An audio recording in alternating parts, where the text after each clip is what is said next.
Okay, let's talk about Diamond-Dybvig Banks a little bit more. Remember from the last time, we were thinking about a model in which people need cash now or cash later, and that parameter was controlled by gamma. A represented the fraction of projects, of investments that the bank interrupted to meet people's gamma demand for cash, reflected in their budget constraints. So in the first period, gamma percent of depositors who are promised C1 by the bank have to be paid, and that gamma C1 dollars is met by cashing out A projects. Then, in the second period, the remaining 1 minus gamma fraction of depositors, each of whom have been promised C2, get paid the remaining money, which is the fraction of projects that haven't been cashed out, times R, the return to investment. In C1, C2 space, we saw how that looked, right? In C2, C1 space, the person can go it alone using the mediocre financial technology 1R. But when the bank comes along, now they can change the dynamics here a little bit, right? The bank, by pooling people's resources, can offer combinations of C1 and C2 that people wouldn't be able to get by themselves, and that's why the bank is appealing.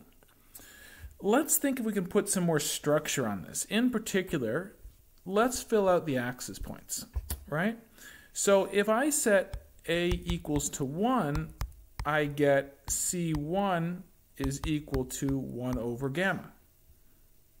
If I set A equals to 0, I get C2 is equal to R over 1 minus gamma. 1 minus gamma, R over 1 minus gamma.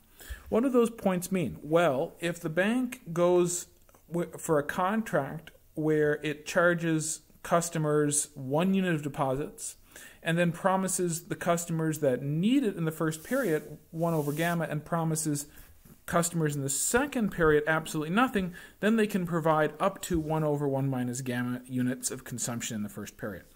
You can see how this is going to become a problem. All these projects here in this region are not possible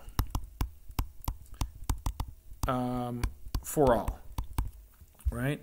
The bank is making promises that it can't really match.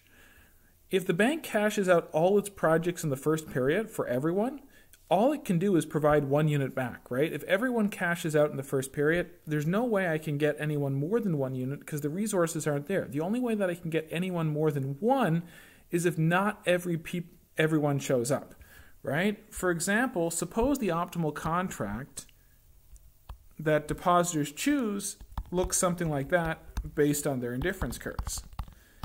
For that indifference curve and that contract, the bank is offering people consumption smoothing through reduction of risk, right? It's saying, look, 1 and R are very different, but in the first period we'll promise you C1 and the second period we'll promise you C2.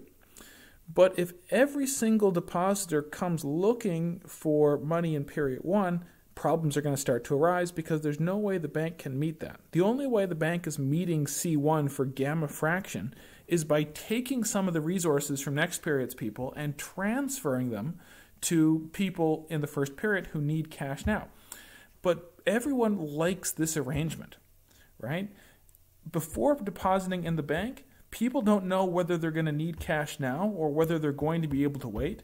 So things are better off, right? The consumers here are at a higher level of utility. The bank has made everyone better off. This represents one of the socially useful roles in banking. By aggregating everyone's deposits together and by making promises to the collective using the weight of probability in terms of this liquidity shock, then we can do better as a collective than we could do individually.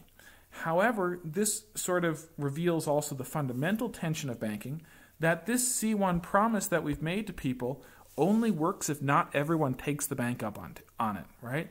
If everyone comes looking for C1 in period 1, then the bank simply can't make that, right? This bank contract that we've posited here is dependent on gamma being fixed. But if something changes gamma, this bank is going to be in big, big trouble.